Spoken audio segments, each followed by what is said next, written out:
You know what Gen Zers get tired of hearing? This. Things were so much better before you got here. They hear it all the time. In some ways, I feel sorry for Gen Zers and subsequent generations.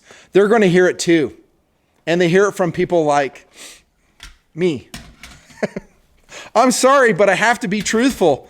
Things were pretty darn good in the 60s, 70s, 80s, 90s, some of the 2000s. Yes, we had our problems. We did. We've always had problems. But overall, things were, in some ways, not every way, in some ways, better. So apologies to Gen Zers.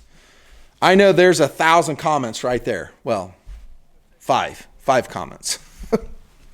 Yeah, they hear it all the time. Man, it used to be so good. We used to be out at night, like it'd be 11 o'clock at night playing kick the can. Our parents never asked where we were. It was awesome. We didn't have to worry about getting raped in the neighborhood. Well, truth to that. But growing up in the 70s and 80s, it was awesome. Why do I intro this way? With this GRV in the very dark warehouse with backup lighting because my studio light is dead. These are still awesome, by the way. Still awesome. I intro that way because I was a student of firearms companies back then. Not in the 60s, too young. But 70s, definitely. I became aware of firearms. I perused Gun Digest all the time. I started planning my firearms purchases when I was like 9. That's no exaggeration. I would put like cutouts from Gun Digest on my cork boards. Like, I'm going to get that. I'm going to get a Ruger Speed 6. I'm going to get a Smith & Wesson Model 59, 39. Oh, I want the Snake Eyes. I want the North American Arms. That came a little bit later. I want a Ruger Mini 14. On and on it went. One of the brands that I became very acquainted with was Old School Marlin. Now, you young whippersnappers, as we call you guys when we sit around the park playing checkers as old timers, you young whippersnappers don't know Old Marlin probably. Old Marlin made some amazing guns. They weren't perfect, but they were old school. They were put together by craftsmen who had been employed by the company for decades. They knew how to make barrels, I'll tell you that. Old school Marlins, their accuracy, all I'll say is damn. Damn. The Model 39A, micro groove rifling, amazing. Yeah, on and on it goes. All their 22s were super accurate, still are. I own them still. All their guns were excellent. And they had kind of an old school mentality, steel and wood. Now, I intro that way because in some ways, I think Henry Firearms is kind of like Marlin now. I spent 20 minutes looking over their website this morning, and I had a very Marlin vibe. I'm not saying that all their guns are like Marlin, but it seems like they've taken up the mantle or the space that Marlin used to occupy. Now, I know that Ruger is producing several of Marlin's firearms, and from what I've seen, they're doing an excellent job. But they're not old school Marlin. They do not have that heritage. They do not have that, you know what I mean? That, it's an old school Marlin. As old timers, we like that. We like old school Marlin. But I think, and to their kudos, Henry Firearms is Marlin now. With some differences, modern production for sure. They're not like have, some 80-year-old putting the guns together. Okay, I don't know if Marlin ever had 80-year-olds. Maybe they did. I don't know, but you know what I mean. The reason I intro that way is because I think this gun, the Henry Firearms Homesteader 9mm PCC, is fulfilling a demand that used to be occupied by the Marlin camp rifle. I think this is, in some ways, a modern Marlin camp rifle, and I don't hear anybody saying that. I perused the interweb looking at 4 reviews just to see if guys were having the same experience with this gun that I had. I will talk about that. And by the way, They didn't. And none of them said it. They're like, hey, this is a modern Marlin Camp rifle or something akin to that. So kudos to Henry for paying attention to the market. And I don't care what company you're in, you should pay attention to the market. What is your market? What does your consumer want? And not everything is driven by the consumer. So you didn't say, oh, we always respond to the consumer. For instance, in the Nut and Fancy project, I don't. I do the videos that I like doing. And sometimes I know they'll be poorly received. I don't give a shit. Okay, because this is genuine, high integrity, and I just do what I do. That's why it's durable, truthful, and consistent. A company should pay attention, however, to what will sell. Where is there pent-up demand? And I don't know anybody at Henry. I probably should. I don't. They did not give me this gun. They did not give me any money for reviewing this gun. But I imagine that someone at Henry started looking at the absence of this gun. Here comes the TMP Marlin Camp Carbine. And they go, there's people who still want to buy that gun, but they can't. Well, they can. They can go to GunBroker and pay, I don't know. For a clean example, I think they're up to $1,000 now. That's insane. Higher even. This is a rather beat up one I bought years ago. I think 2015 is when I got this gun. Marlin Camp Carbine, and it's fantastic. I've reviewed it. I've done some update videos. I did an ISA episode in April of 2023. Go check that out, and it's all good. I just love the Marlin Camp rifle, Camp Carbine. It's not like perfect. It doesn't have a threaded barrel. I had to mount that Picatinny rail on it, which I don't care if you don't like it. I like having a red dot on it. I'll talk about that with the Homesteader, by the way. But it still represents that approach of wood and steel that Marlin had at its core. And this is the same. Notice that's a blued steel receiver, blued steel micro groove barrel in 9mm, this version. Hooded front sight. It's just Marlin. I mean, the stock is not amazing. It's beach stock. They made some better stocks than this. But guess what? You now have the opportunity of buying a Marlin Camp Carbine style of gun through the Homesteader. Now, relax. There's more to say on this gun, and some of it is going to be quite negative. And this is what you get when I'm not beholden to the firearms companies. I'm beholden to you, my audience, specifically my donors. So if you're not a donor to the Nut and Fancy Project, repent and do better. Link is always below, as it has been for 10 years. I cannot monetize gun reviews at all, haven't for 10 years. So all the ammunition, all the expenses, and a few dollars in my pocket for doing TMP, the donors, become one. Thank you. Now, this is going to be a little bit different. I give you that. It's more rifle-esque. This is a longer rifle, has a 14-inch length of pull. For full-size adults, this is not a kid's gun. By the way, for me being 6'3", this thing fits very well. Very well. It swings well. It has good balance. But it is not lightweight. In fact, strangely enough, even though it has an aluminum receiver, which is matte coated, and I don't have a huge problem with that. I would have liked gloss. Gloss would have been nice, high blue, but that would have added even more cost to what is I was going to say inexpensive. It's an expensive gun at $960 retail. It's heavier than the Marlin Camp rifle, even with an aluminum receiver. That's pretty funny to me. And that's without a red dot. With a red dot, this Marlin Camp rifle is 6 pounds, 9 ounces. This is 615. We'll call it 7 pounds. And this takes us to philosophy of use for the Homesteader. Number one, I've already covered. It's filling a need, a want, a desire to have a 9mm, i.e. cheap to shoot, taking Glock, Smith & Wesson, or SIG magazines, by the way. I will discuss that again with a magazine well, which is interchangeable.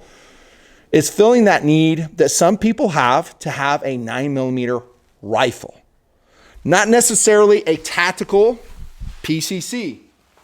And I'll roll in the amazing CZ Scorpion Evo 3 S1. Holy crap, that's a long name. with an SBA 3 brace on it. One of my all-time favorite PCCs. This is fantastic. We love this, right? But some guys, they have something like this and they love it too, just like me. But they're old school like me, or they have old school blood. And there's Gen Zers that have old school blood. They hear about how great things were and they go, I want to go back to those days. If I'm ever in charge, I want to make things good like they were back in the 1980s. And I hope they do that. I really do. This country could become great again. Great again. Stay tuned. We'll see if that happens. We'll see if it happens. But this is a tactical, relatively lightweight, fast shooting, ultra reliable, very accurate, submachine gun-like, short overall length, compact PCC. It's different than the Homesteader. Very different. And they fill different niches. And guys who have a gun collection, and there's a ton of TMPers that fall into this category, they want to own a Marlin Camp rifle. Maybe they don't want to go out and spend $1,200 on one. Maybe there's some things about the Marlin Camp rifle they don't like. Okay, in other words, it does not have a threaded barrel. It cannot take a suppressor. Here you go, Homesteader. Philosophy of use, filling that. Secondarily, maybe primarily, a fun to shoot gun. Is it fun to shoot? Yes. Jumping ahead to how it's shot, I think I'm shooting a Marlin Camp Carbine when I shoot this. It recoils the same. That is to say, it's somewhat substantial for a 9mm. Other reviewers weren't talking about this. They're like, oh yeah, it's really soft shooting. It's not. But neither is the Marlin Camp rifle. It kind of kicks. It's kind of weird because it's a 9mm. You wouldn't think it would be that way. It pushes. I don't mind it. It's fine. It's just a 9mm, but it has reciprocating mass in there. Yeah, so, okay. Whatever. Yeah, fun to shoot though. Overall, I would say yes. Asterisk. Stand by. Watch the whole video start to finish. Hunting. Depends what you're hunting. Maybe. Maybe. Pest control. Yeah, I could think of a lot better guns that I would do. More powerful. Longer range that I could dope out to 200 yards. 9mm ain't it. 9mm to me is like a 50-yard round. I don't like shooting 9mm at 100 yards. I think it's anemic. And going back to the 80s, for instance, you remember that movie, U.S. Navy SEALs? Like, I just rewatched it the other day, and it's very entertaining, but it's very hokey, very unrealistic. And that they go into Beirut or wherever the heck they were, at least that first portion of the movie, and they're running MP5s. I'm like, seriously? You go into that hostile environment and you don't have something like a 5.56, 7.62 39, which would have been my choice. Damn. Yeah. And special operations and the military as a whole, I feel have finally woken up and realized that, hey, 9mm sucks. It's easily defeated by obstacles, glass, body armor, blah, blah, blah. Getting to the fact, we're still talking about POU for the Homesteader. Is this a without rule of law gun for me? Absolutely not. Too damn heavy, too damn long, too anemic. At my core, I've always hated PCCs for real tactical use. For what I just said. Anemic. I can get an AR-15 pistol that has so much more power, velocity, capability than a freaking puny 9mm. Damn. Now, some of you guys will say, well, it's going to be chambered or is chambered in other calibers. Okay. But even 10mm, super expensive. Anyone that I know, and there are very few people I know that own a 10mm PCC of any flavor, they never shoot it. They can't afford it. And every time, for years, that I would go online and read comments, reviews on a PCC like this, like any other, they go, well, I'll buy it when it comes out in 10mm. I'm like, shut up. Quit posturing. You're so full of shit. Dude, you can't even afford to pay your electric bill and you're acting like you can go shoot 10mm all day long. Back to the gun review, philosophy of use, without rule of law, no, not for me. End of POU, maybe I circle back. Let's go to features. I love that it has a threaded barrel, 1/2x28. Excellent, really nice knurled cap. Did not come loose for testing. It's on there. I can take it off if I need to, but didn't.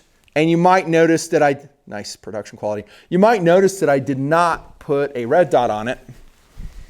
Okay. I'll get to that in a second. Let's stay up here at the muzzle. High quality barrel, steel. It's not like some steel barrel or a liner inside of it, if you know what I mean. There are some companies that do this. This is old school style of Marlin barrel. Kudos to Henry Firearms. Henry Repeating Arms. Well done. And this is made in Puerto Rico. What the hell? No, it's made in Rice Lake, Wisconsin. That's cool. Made in the U.S. That might explain some of the expense. Barrel high quality, thick. The wood on this gun is fantastic. It really is. Walnut, properly stippled. Really nice. It reminds me of Hammerelli. You know those Hammerelli competition 22s? This is a type of stippling on there. So really well done. They didn't go with checkering. They went with, well, stippling and American walnut. I think that's American walnut. I could be wrong, but the stocks are gorgeous on this. And it does depart from the Marlin Camp Carbine formula a little bit. Can you tell how? Right. This is very Browning BAR-esque. So you have a receiver interrupting the two stocks. In the Marlin Camp Carbine, you have the receiver barrel unit sitting in a one-piece stock. So that's a little bit different. And I don't mean to keep going back to the Marlin Camp Carbine, but it's totally okay that it departs from that formula, but I think it is at its spirit the same type of gun. Okay, let's talk about the sights. Here's an irritation for me. I like that they have sights on it. I shouldn't say that. Of course it has sights on it, but they went with a rear aperture sight. I have no problem with that. If you go back in the history of the project, I have raved about a company called Tech Sights, and they're still operating. Tech Sights are amazing. You can retrofit them to SKSs, Mini 14s, 1022s. Do they have Mausers? AKs for sure. And they're great, and they have different apertures. The thing I didn't like about shooting the sight is that the aperture is so damn big. It's great for minute of man at 50 yards, not much else. Now, I did see some reviews where guys were getting fairly good accuracy with it, but as you'll see in how it's shot, my accuracy was not great. Okay. Also, if you're going to put apertures on, Henry, this is one of the improvements I think you can make on this gun. Make it flippable. Okay, so have a big aperture, small aperture, and I'm talking very small for precision shooting. That's what you should have done with this gun. And make it click adjustable without tools. Supposedly, all your adjustment is here on the rear sight of the Homesteader.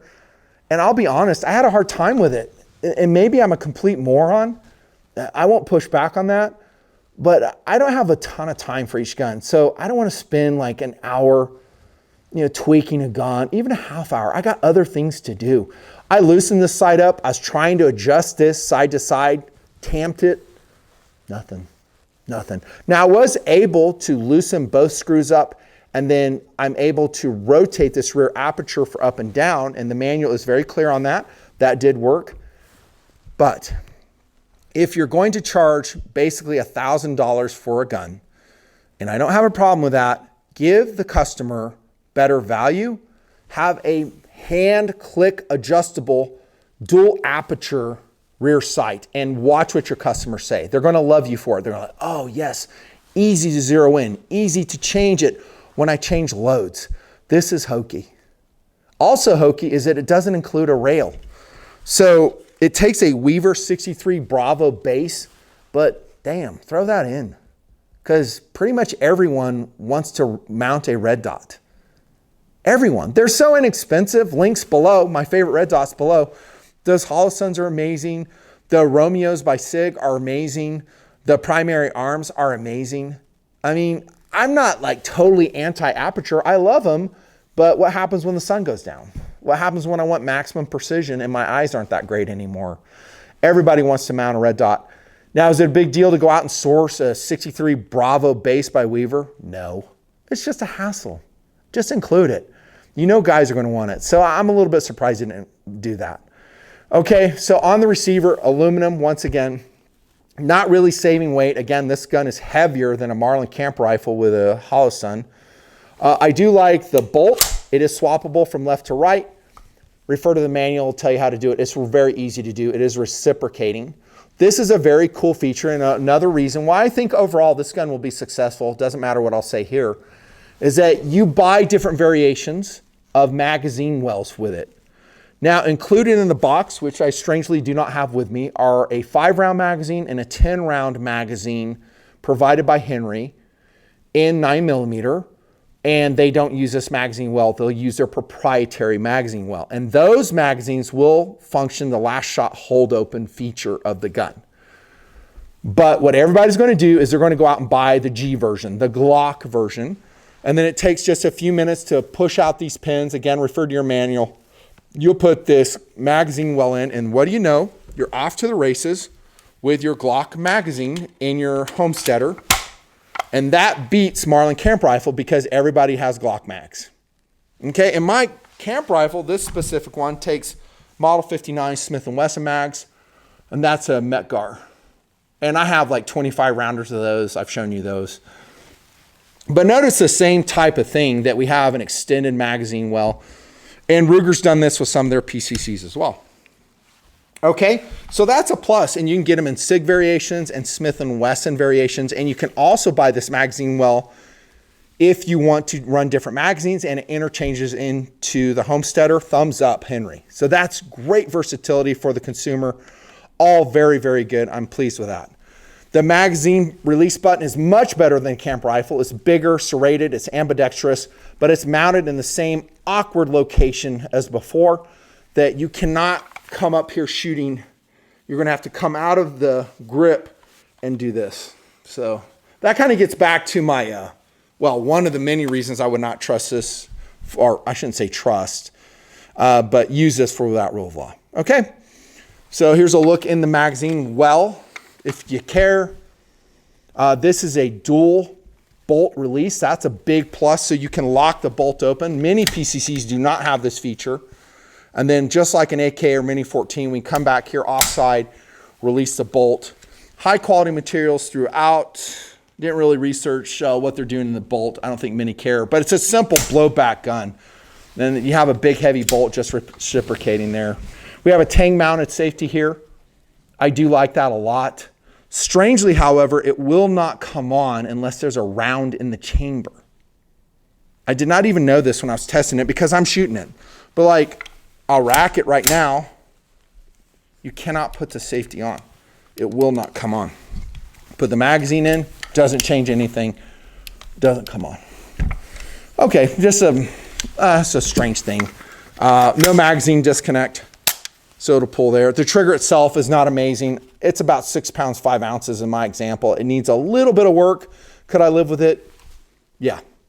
Talked about the stippling, full pistol grip, by the way, swivel studs there, no big surprise. And then we have a solid rubber butt pad, much like the, well, what do you know, Marlin Camp Carbine. I like that. That's features. Overall, it's a very good looking gun. There is one thing that perhaps as I'm explaining this gun, you may have noticed, and it may have irritated you. Can you detect it? This. What's up with the handguard, dude? Now, Henry Arms is a fantastic company. If you don't know I'm a fan, you have not been listening or paying attention. They are fantastic. Okay, and I could send this gun back and then fix it. But sending a gun back is a hassle. It's expensive and time consuming. And then you have to be home when they ship it back because it's going to be by signature blue label. Just fix it, damn, son. Seriously, and there's other things that need to be fixed. Okay, we're going to go on to how it's shot. I talked about the accuracy, and here it is. You may say, well, that's not that bad, nothing fancy. I'll say this group right here is not bad. So I did that with open sights. In fact, at 50 yards, that's pretty damn good. So maybe I undersold it, but this is another group here. I said sights, down arrow, trigger, down arrow, impulse, i.e. recoil impulse, down arrow. But I can say the same thing about the Marlin Camp rifle. It's kind of impulsy. There's some recoil to it. I just deal with it. This is the group I'm talking about. So I did my best. I did. Now, did I have any win then? I don't think so. So I'm going to say the gun is way more accurate than I'm representing here. But then again, that gets back to give me either a pick rail a scope base, so it's easy for me to mount a red dot. I thought about getting it. Should I test with a red dot? And I'm like, let's go with aperture. You see the results. Shooting was fun. I said that. Now let's get to reliability. Initially, it was good. So I ran a wide variety of loads to include jacketed hollow point. I ran 124s, 115s. Thanks to the donors for buying those. Lots of FMJ. The first day was pretty good. And then the curse of the desert raised its ugly head and things went bad. In fact, in subsequent testing in days 2 and 3, it got so bad that I just said, I'm done testing this gun. And I'm not talking with crap ammo. I'm talking Cellar and Bellet, Winchester, Fiocchi, full metal jacket. And then I did run some steel cased ammo through it, some Wolf, just because I had it. Let's see how it did. It was not that. It wasn't just steel case I didn't like, nor is there any indication in the manual says only shoot steel case. Maybe I missed it. The reliability was atrocious. For a blowback 9mm, that's inexcusable. Again, this is why I went to the interweb to see if guys had this experience. And I didn't see it. Everyone's like, oh, thousands of rounds shot, which is a lie. They go, yeah, it was 100%. And I'm like, curse of the desert. I don't know what to tell you.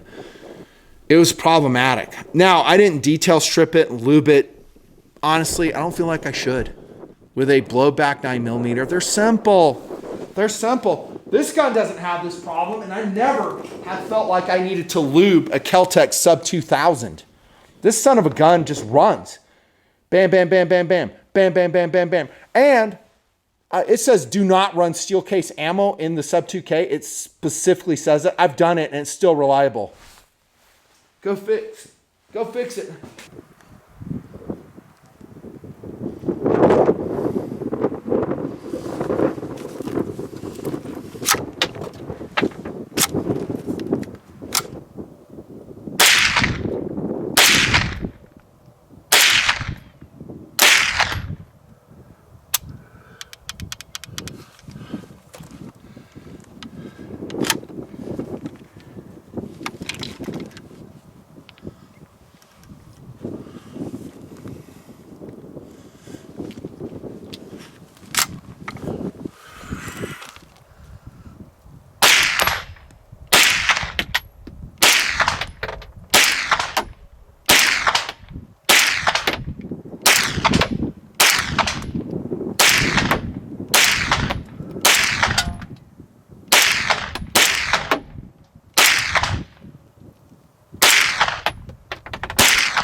Mixed loads.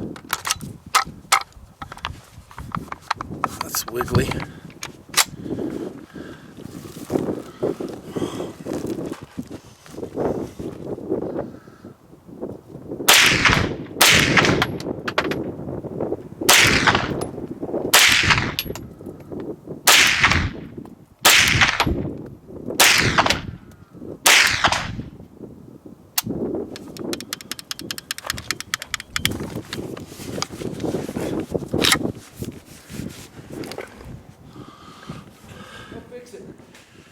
That's amazing, dude. This gun right here. Now, these are not the same style of gun. These are tactical AR-9s. This gun is friggin' amazing. Here comes the Freedom Arms FX9. This thing just runs like a top. Bam, bam, bam, bam, bam. Doesn't matter what I throw in it. Bam, bam, bam, bam, bam. Bam, bam, bam. You get the picture. My point in saying all this is, one, I want to roll some cool PCs in front of the camera. And also, something's wrong with this gun. Again, time, expense to get it fixed, lifetime warranty. I get all that. But I was very disappointed. I was like, $4,000. This handguard should not come loose. I should have better sights, and it should just be reliable. A lot of good things about it, I've represented it. The magazine, well, interchangeability, fantastic. The looks, fantastic. The feel, the swing, fantastic. This is the H027 H9G, G standing for Glock. Will this gun be successful in the market? Yes. I think there's just something funked up with this gun right here. I could probably work on it and fix it myself, but I kind of enjoy taking the gun from the box, reviewing it. Okay, and that's what you get, independent review. I would say anytime you go to a manufacturer's website and you see a video on there from such and such gun tuber, chances are that person has received either money or free firearms for that review. They're not going to say too much negative about it because they want to keep the channel open, the channel to that manufacturer. Not me. I don't care. I say good things like I have about Henry. They do many good things, but I'm saying this gun needs a kind of a rewarm. Better sights, higher reliability, and by the way, put a test target in there, Henry. Please do that. They do put in a inspection sheet. I love that, and they have initial sign it, Americans who are looking through it. That's all good. All I think is this needs a little bit of tweaking to become great. I actually applaud Henry Arms in making a modern Marlin Camp rifle. There is demand out there because people love a traditional rifle format that shoots 9mm from high capacity, normal capacity magazines. That's fun. It's fun in family gatherings, outings, plinking around, and maybe in some situations where 9mm is enough. There you go. Nut and Fancy review is done in the dark warehouse. I cannot believe that my backup lights, O-Light lantern, and this is the LE lantern. Go watch my emergency lighting video on the B channel. Sub to the B channel, by the way. That's LTCOL Nut and Fancy, Lieutenant Colonel Nut and Fancy. I post most of the non-gun content there if I can speak. And then we need a pistol before I sign off here, just because.